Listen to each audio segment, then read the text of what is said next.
Hello, everybody. Meagan Marshall here, director of the HCH Living Writers Series, and I am joined by my fabulous co-conspirator, Markel Tumlin. Hello, everybody. Good to see you out there somewhere. I know, yes. Hello, everybody out there in the ether. We are excited to share with you some details about the Fall 21 series.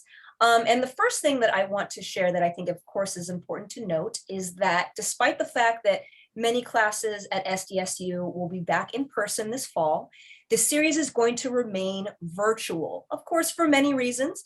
But I think it's the safest option for us at this point. So just like we've done over the past about year and a half, all of our events are going to be held via Zoom and then also streamed live on Facebook. So you can join us from the comfort of wherever you prefer to Zoom from or Facebook Live from. So that's an added benefit that we have for this semester. And you can invite your cousin who lives in Rhode Island. He or she can Zoom in too. That is right. Yes. Invite your friends from wherever, and they can find a little comfortable spot and join us. And so our first event is happening on Wednesday, September 22nd at 7 p.m. And we are kicking off the semester in a very powerful fashion with our amazing Mfa faculty, which includes Sandra Alcocer, Blas Falconer, Matt De La Pena, and April Wilder. So, and I think we talked about this before, Markel, that it's always kind of exciting to celebrate our own faculty, essentially, and those who are within our local literary community and all of their amazing work and achievements. Yeah, it's very inspirational, I think, for the writers in the audience and for those of us who aren't writers as well. And I think it's becoming a bit of a tradition for this series, for early in the year that we have this. And I think it's wonderful because I think it kind of helps everyone remember why we're here and also just to touch base again with these fabulous poets that we're so lucky to have on our own campus. Mm-hmm. Exactly right. And I think it's a great way for students who are incoming or just our community at large to kind of get to know these wonderful faculty and get to know their work maybe on a deeper level. And I think too what's exciting and what I know is going to happen during this reading is that many of these faculty will be sharing new work. So I feel like that's sort of an added bonus when maybe we get to hear some of their, the classics that we know and love, but then also the new things that they're currently working on. Oh yeah, it's always nice to hear the work before you actually have a chance to read it. Yes, right. Kind of feels like we're special VIPs. We get that's right. Yes. So that's starting us off on September 22nd at 7 p.m. Then next up, which is actually that very next week, and I think this is a nice transition from one event to the other, is we have an esteemed SDSU MFA alumna, Tara Stillions-Whitehead, who is going to be sharing from a recent publication, which is also a very unique book called Blood Histories.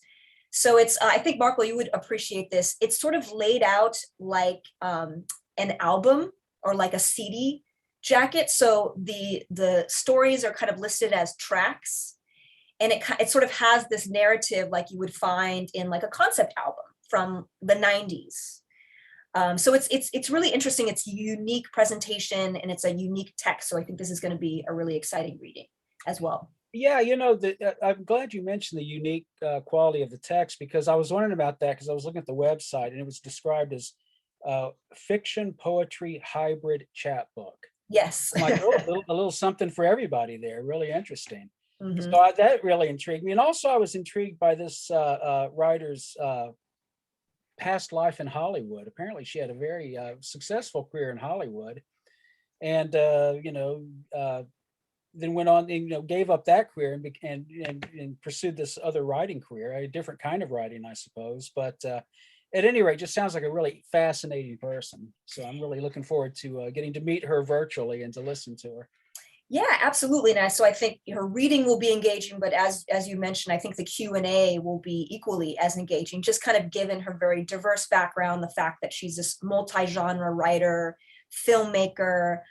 So I think she's going to be able to add to a lot to our conversation. Yeah, I liked one quote that I found too that I wrote down was, this is from the website. It described it as writing that subverts celebrity worship and the dangerous narratives promoted by the mainstream American media. Mhm. And that's what she did after she left Hollywood. And so I'm like, oh, that's interesting. Subverting celebrity. Okay, that's interesting for some former Hollywood person to do. So anyway, just very fascinating to me. Mhm. Right, right. I think she definitely has that unique perspective. So we'll have a chance to get that on September 29th. 9th, cool. And then the next event, we're moving on to October. So we have Wednesday, October 13th at 7 p.m. We have award-winning poet Alan Cesaro, who's going to be sharing some selections from his debut poetry collection, well, full-length poetry collection called Pinata Theory. And I love this book. There's a lot of pop culture references. He has a very strong voice as a poet on the page, and I think will have an equally as strong voice kind of reading for us, even through Zoom. And he just seems like a really interesting and cool, kind of down-to-earth guy with also lots of experience in the poetry world. So I think that will be an exciting event too. Yeah, and he's also got the California connection. But I Yes. thought it was interesting. I was reading about him. He's actually taught public high school in like Louisiana and Massachusetts, and as well as California. So it'd be interesting to hear how those experiences kind of inform, because that's if you're from the Bay Area, Louisiana is quite a culture shock. So at any rate, really interested in that. And I was also interested because apparently he's got an online zine that's basketball related. So, and when I saw that, of course, I thought of Matt De La Pena because of the basketball connection. So, Right. Yeah. Yeah, absolutely. And so it'll, I think having that sort of, again, that sort of diverse experience. And I always love to host a fellow teacher, a fellow professor, because I feel like that always informs one's writing and one's kind of presence when you're in front of folks, be that in person or on Zoom. And this maybe just hearing a little bit about that background and how that informed, his poetry now, or even maybe how he's talking on Twitter and Instagram about basketball and anime and all these different things and how that kind of all works to inform his writing. yeah, and I love the name of his. I forgot to mention that the name of his basketball zine is called Head Fake. Oh yeah. I just thought that was great. Well, so he's, if you start looking at even like the titles of his poems, he's got a knack for this. And the title of his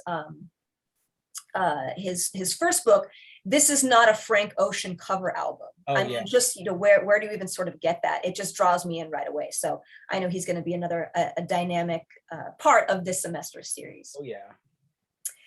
And then next up we have on Wednesday, October 27th.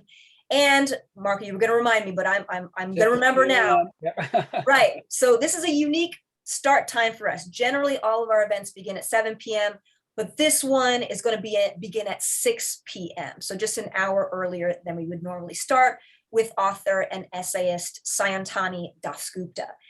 And Sayantani is wonderful. This is actually going to be her second time reading for the Living Writers Series. She came about 5 years ago, when, of course, we were in person to read from her collection of essays, which is called Fire Girl. But she just came out with this fabulous new collection, which is called Women Who Misbehave. And already the title, I mean, why wouldn't you want to read that, right? Well, she's also got a very interesting history, as many of these writers do, because she's actually a physician. She's got a background in pediatric medicine and public health. So I think, there's actually, there's two Sayantani Dasguptas. Oh, really? That's the other Sayantani Dasgupta. Oh, really? Yeah. Believe me, when I first went to look at her work, and this was when I was thinking about bringing her and a friend, actually, Katie Ferris, wonderful poet and writer, Katie Ferris. Yeah, I know Katie, yeah. Yeah, I used to teach at SDSU. She said, hey, I have this friend. She has this amazing collection of essays. What would you think about bringing her for the series? And so I went to Google her, and this other author came up, which, I mean, it's funny. They have, so not the medical background, but where they were kind of born and raised, and their writerly aesthetics are very similar. Oh, okay. Well, had the other one written some stuff too? Because normally I catch stuff like that. Yes. Yeah. Okay. She has a series of books out as well. So there again, it's funny because exact same name, very similar background, and some of their writerly sort of instincts are aligned, but different. Well, I'm glad I made this mistake for everybody else. They won't make the same mistake I did. Wow. Well, no, Yeah, I'm glad that you mentioned it, because again, I did the same thing when I initially went to kind of research her work. And so it is just kind of funny, again, and in this landscape, we have these two very similar people, but a little bit different in terms of the actual publications. Okay, well, maybe women who misbehave, maybe that wouldn't be as good of a title for a doctor. I don't know. I know, yeah. Yeah, I feel like that would take on some different. Yeah, I wouldn't want my doctor misbehaving, but getting ready to perform surgery or something. But yeah, it's a great title, and I'm looking forward to it. Yeah. Yes, so that is wonderful. And again, everybody, starting at 6 p.m. on October 27th. And now that takes us into the final two events we have that are happening in November. So on November 10th, we have author and editor Eric Nguyen. And he's going to be reading from his debut novel, which is called Things We Lost to the Water. And this was actually, it was like the top 20 debut fiction of 2020, 2021 from Poets and Writers is where I discovered Eric Nguyen's work.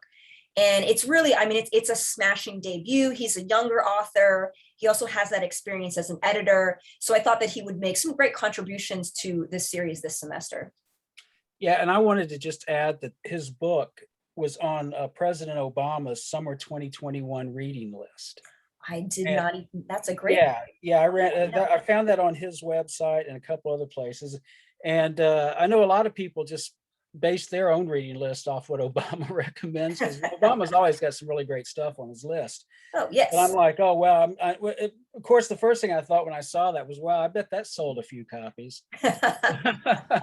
Oh, yeah. And hey, if Obama's reading it, I want to read it too. So yeah. I'm fully aligned with his recommendations.